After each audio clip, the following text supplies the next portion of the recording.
Salam, Bapak Ibu, saudara-saudaraku yang kasih. Kembali berjumpa dengan saya, Suendra Jalimun. Mari kita akan bahas kebenaran firman Allah. Untuk itu kita berdoa terlebih dahulu. Segala puji, hormat, dan syukur Tuhan kami panjatkan kehadirat-Mu. Dimana Engkau telah pimpin, peliharakan kami hingga saat ini. Hari ini Tuhan kami siapkan hati kami untuk menyambut firman-Mu.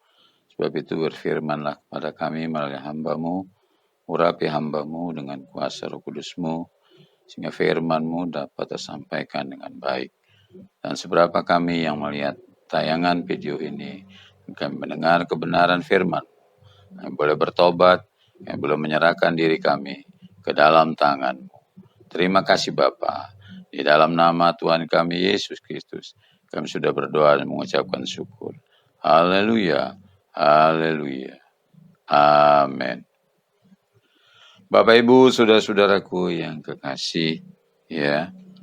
Kita akan buka kitab Roma pasal 9 ayat 30 sampai ayat 33. Keselamatan bangsa-bangsa lain dan kesesatan orang Israel. Jika demikian, apakah yang hendak kita katakan? Ini bahwa bangsa-bangsa lain yang tidak mengejar kebenaran telah beroleh kebenaran, yaitu kebenaran karena iman. Bapak Ibu yang dikasihi Tuhan, ya, bangsa-bangsa Israel, ya, itu berusaha sangat giat melakukan kebenaran. Mereka taat beribadah, tetapi mereka tidak mencapai kebenaran firman Allah yang sesungguhnya. Malah di sini dikatakan bahwa bangsa-bangsa lain yang tidak mengenal Allah itu malah memperoleh kebenaran. Mengapa demikian? Bapak Ibu yang dikasihi Tuhan, di sini dikatakan bangsa-bangsa lain yang tidak mengejar kebenaran telah beroleh kebenaran, yaitu kebenaran karena iman. Jadi bangsa-bangsa yang tidak mengenal Allah awalnya, tetapi dia beroleh kebenaran dan mereka beroleh keselamatan. Karena mereka menerima kebenaran itu sendiri. Sedangkan bangsa Israel, dia tidak mencapainya. Mengapa demikian? Karena bangsa-bangsa lain ini, begitu dia mendengar pemberitaan kebenaran firman Allah yang disampaikan oleh Paulus, saat itu mereka menerima sebagai kebenaran yang sebenarnya. Mereka menerima Yesus Kristus sebagai Tuhan, sebagai juru selamat mereka. Tetapi orang Israel, mereka menolak Yesus Kristus sebagai Tuhan dan juru selamat mereka. Mereka menganggap bahwa Yesus itu hanyalah anak seorang tukang kayu. Mereka tidak melihat apa yang dikerjakan oleh Yesus itu sendiri.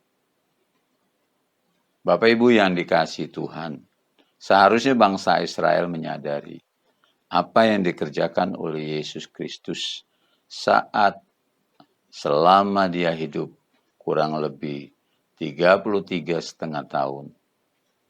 Harusnya sudah menjadi pembelajaran bagi mereka. Dan mereka dapat melihat apa yang dikerjakan oleh Yesus Kristus. Di mana ada orang mati dibangkitkan. Di mana ada orang lumpuh bisa berjalan. Orang buta bisa melihat. Sejak zamannya, bangsa-bangsa Israel saat itu tidak pernah ada mujizat-mujizat yang terjadi seperti itu. Bapak Ibu yang dikasihi Tuhan, tidak mungkin kalau itu bukan Allah.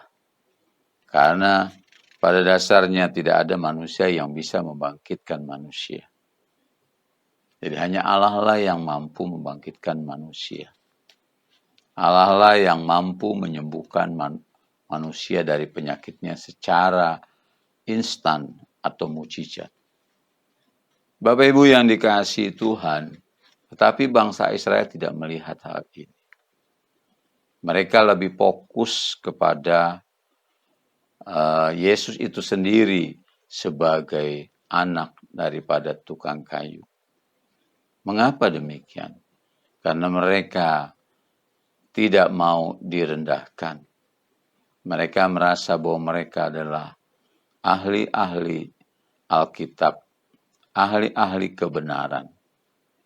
Bahkan mereka sampai saat ini masih menantikan Yesus atau Juru Selamat atau Mesias itu sendiri datang.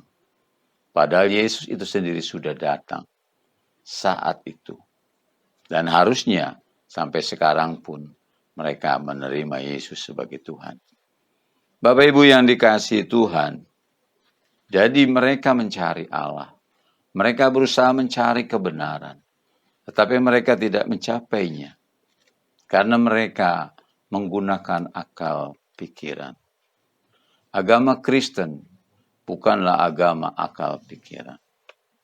Agama Kristen adalah kebenaran. Jadi Bapak Ibu yang dikasihi Tuhan, orang-orang yang percaya kepada Tuhan Yesus, Dia mengajarkan kebenaran. Oleh sebab itu, setiap orang-orang Kristen harusnya melakukan kebenaran.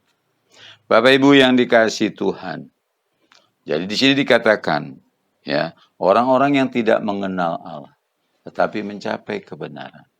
Karena mereka menerima kebenaran itu dengan mudah. Walaupun mereka tidak pernah melihat Yesus dilahirkan, Yesus disalibkan, Yesus bangkit, Yesus naik ke surga. Tapi mereka menerimanya dengan iman. Seperti saudara dengan saya. Karena firman Allah di ayat yang lain berkata, berbahagialah orang yang percaya walaupun mereka tidak melihat. Jadi Bapak Ibu adalah orang yang berbahagia. Kalau Bapak Ibu hari ini percaya kepada Tuhan Yesus sebagai kebenaran, Tuhan Yesus sebagai juru selamat. Karena memang Yesuslah yang mampu menyelamatkan Bapak Ibu di kemudian hari. Nabi-nabi lain tidak akan dapat menyelamatkannya. Karena mereka hanyalah seorang nabi. Atau mungkin mereka hanyalah orang-orang pintar. Yang mendapat menyelamatkan hanya Yesus Kristus. Bapak Ibu yang dikasihi Tuhan, kita lanjut. Mengapa bangsa Israel mengalami kegagalan? Tadi saya sudah singgung sedikit bahwa mereka gagal karena tidak mau menerima Yesus sebagai Tuhan. Di akhir zaman sekarang pun, banyak orang yang menolak Yesus sebagai Tuhan. Yesus dianggap hanya sebagai nabi biasa, atau mungkin manusia biasa. Manusia yang lebih hebat dari manusia yang lain. Anggapan-anggapan ini akan menjadi suatu kegagalan bagi orang-orang tersebut.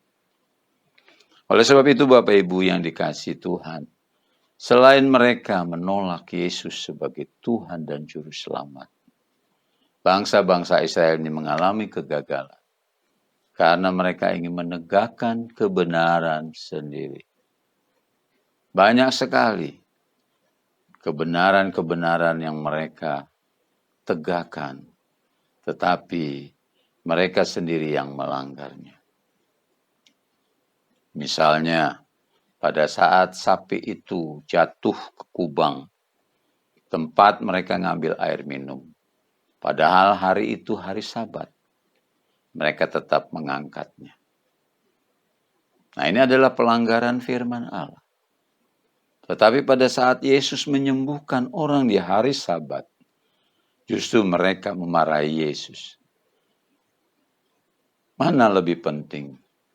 Keselamatan seekor sapi atau air minum itu supaya tidak bau daripada keselamatan manusia itu sendiri.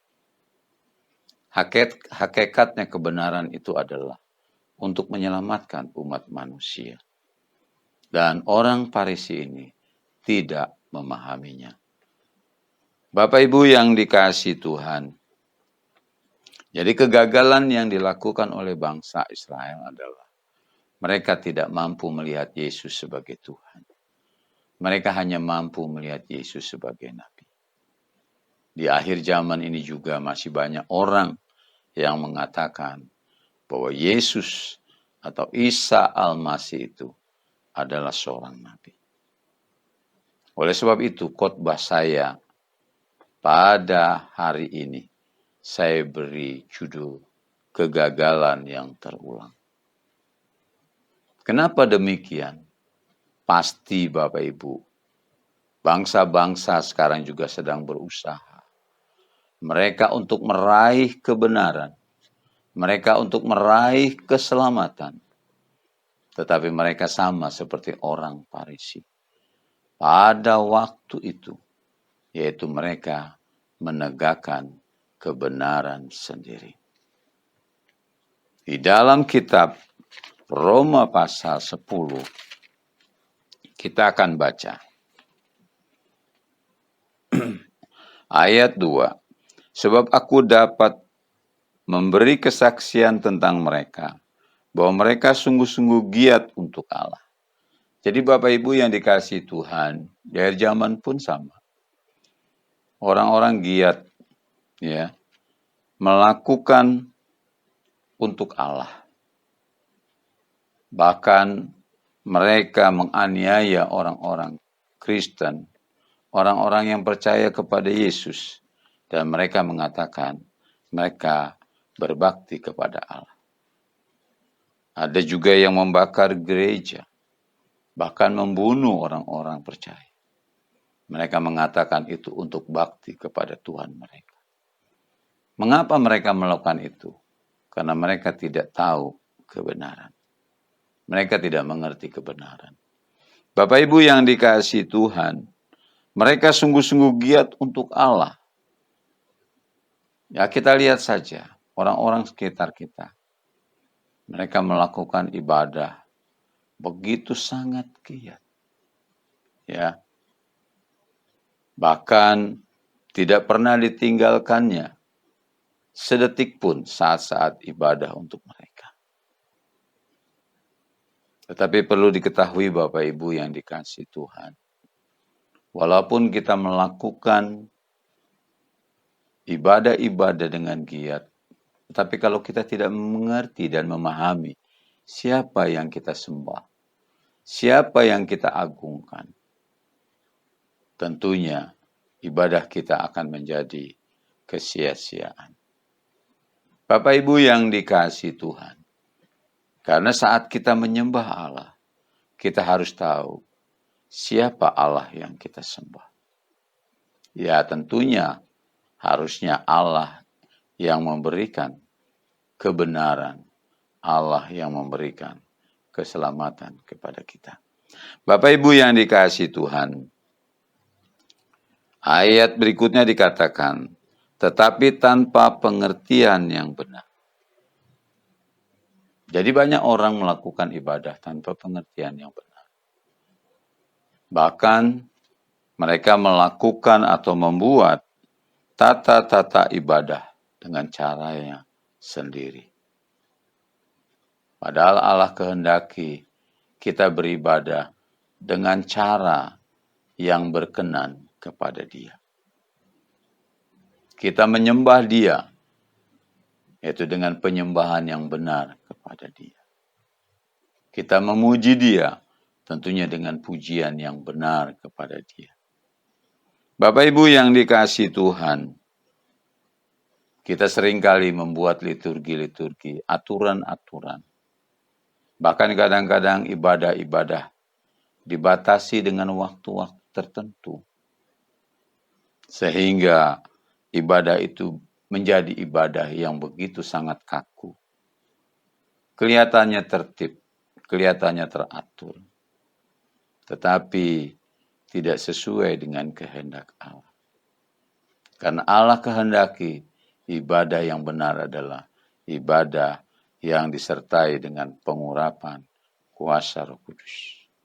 Bapak Ibu yang dikasihi Tuhan, banyak juga mereka melakukan perbuatan-perbuatan baik seperti bangsa Israel. Ya. Ayat yang ketiga, sebab oleh karena mereka tidak mengenal kebenaran Allah dan oleh karena mereka berusaha untuk mendirikan kebenaran mereka sendiri. Jadi banyak bangsa-bangsa pun saat ini mereka mendirikan kebenaran mereka sendiri. Aturan-aturan yang dibuat sendiri.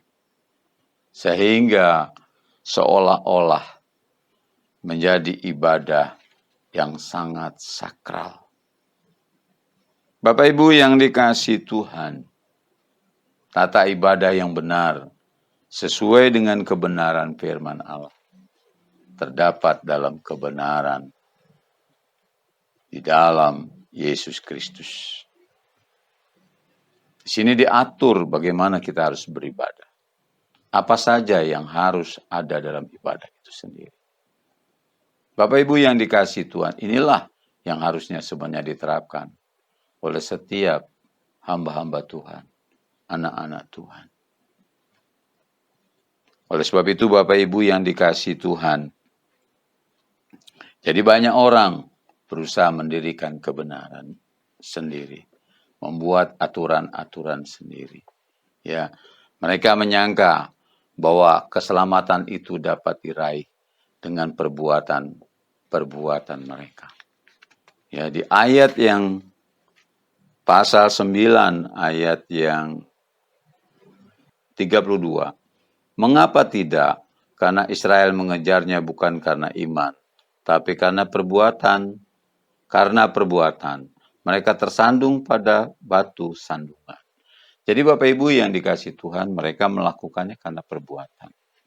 Perbuatan apa? Tentunya perbuatan baik.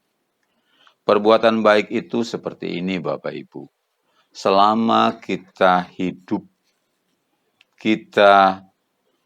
dalam keadaan baik. Ekonomi baik, ya, keluarga sehat, pekerjaan lancar, berkat mengalir. Selama itu pula lah orang akan mampu berbuat baik. Tetapi bagaimana kalau keadaan terbalik? Hidup lagi susah. Anak nangis minta makan. Ekonomi sedang morat-marit. Makanya dikatakan banyak orang melakukan kejahatan karena desakan-desakan yang saya sebutkan tadi. Ada yang karena desakan ekonomi.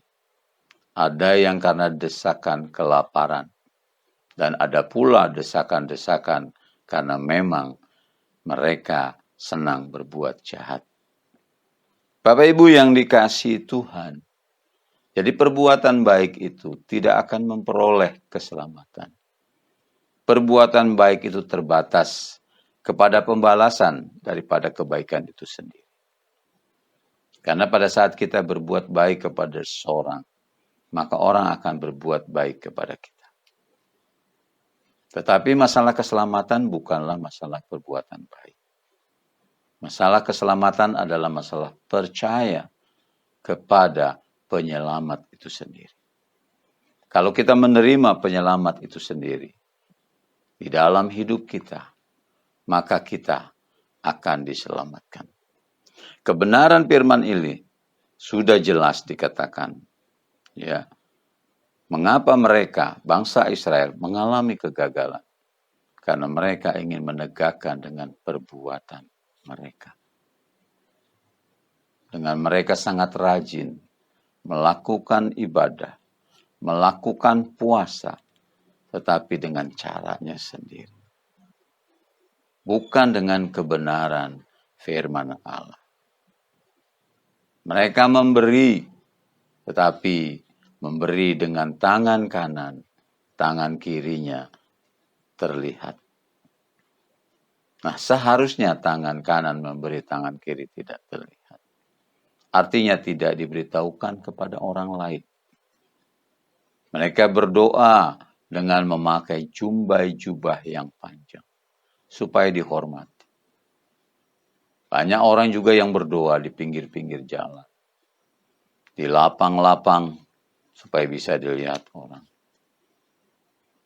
Bapak Ibu yang dikasihi Tuhan, jadi banyak hal-hal yang keliru yang dilakukan oleh umat manusia, bahkan sampai saat ini. Makanya khotbah saya katakan, kegagalan yang terulang. Kalau Bapak Ibu ingin diselamatkan, terimalah Yesus sebagai Tuhan dan Juru Selamat. Dan lakukan kebaikan. Jadi Bapak Ibu yang dikasihi Tuhan, yang lainnya itu harus menyusul berikutnya. Mengapa? Karena Allah itu baik. Jadi kalau benihnya sudah ada di dalam diri kita, maka perbuatan baiknya akan menyusul. Buah roh ialah kasih, damai sejahtera, sukacita. Kasih ialah banyak diuraikan. Apa itu kasih? Lemah lembut, panjang sabar, rendah hati. Jadi Bapak Ibu yang dikasihi Tuhan, kalau kita memiliki juru selamat itu sendiri, maka akan mengalir kasih dari kehidupan orang itu. Mari Bapak Ibu yang dikasihi Tuhan, jangan lagi mengandalkan perbuatan baikmu untuk meraih keselamatan. Tidak akan pernah sampai. Dan ini akan menjadi kegagalan yang terulang. Bangsa Israel contohnya sudah gagal. Padahal kebenaran firman Allah itu disampaikan untuk mereka. Tapi mereka menerimanya dengan perbuatan mereka. Sehingga mereka tidak mengerti. Seharusnya firman Allah itu diimani dulu. Dimiliki dulu. Baru mereka melakukannya. Kebenaran itu harusnya dimiliki oleh kita semua. Kebenaran itu adalah Yesus Kristus sebagai Tuhan dan Juru Selamat.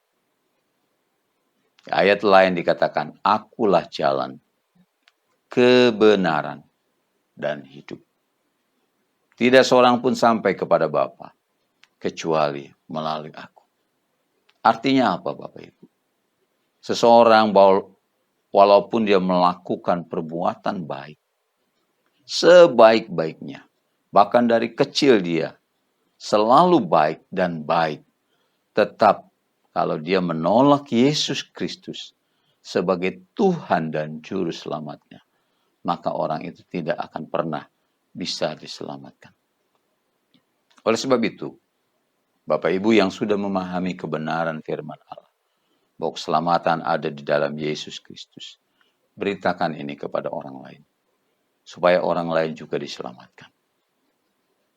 Kepada mereka yang mendengar firman Allah ini, dan mereka belum percaya kepada Tuhan Yesus Kristus, hari ini, terima dia sebagai Tuhan dan Juru Selamatmu.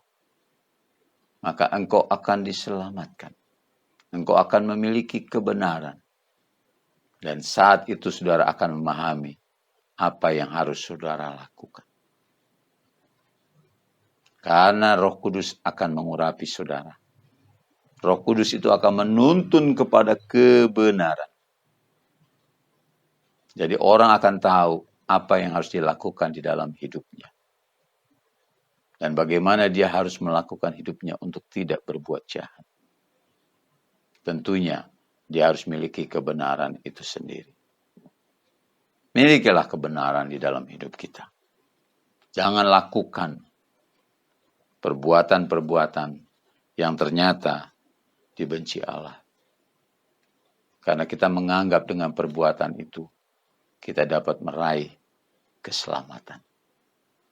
Saya katakan tidak akan pernah perbuatan manusia sebaik apapun, maka dia akan meraih keselamatan. Karena keselamatan itu diberikan secara cuma-cuma. Itu dengan percaya saja di dalam Yesus Kristus. Maka saudara akan diselamatkan. Saudara menolak ini, berarti saudara akan menerima ya bahwa saudara menghadapi batu sandungan. Batu yang besar yang menghalangi saudara untuk mengenal kebenaran. Tetapi saat saudara menerima kebenaran, maka saudara tidak akan pernah dikecewakan. Saudara menerima Yesus Kristus sebagai Tuhan, maka batu itu bukan menjadi batu sandungan, tapi menjadi batu sentuhan. Yang dapat menyentuh hatimu, yang dapat merubah hidupmu. Sehingga hidupmu menjadi baik, hidupmu menjadi benar, dan engkau diselamatkan. Kiranya Tuhan memberkati kita semua. Amin.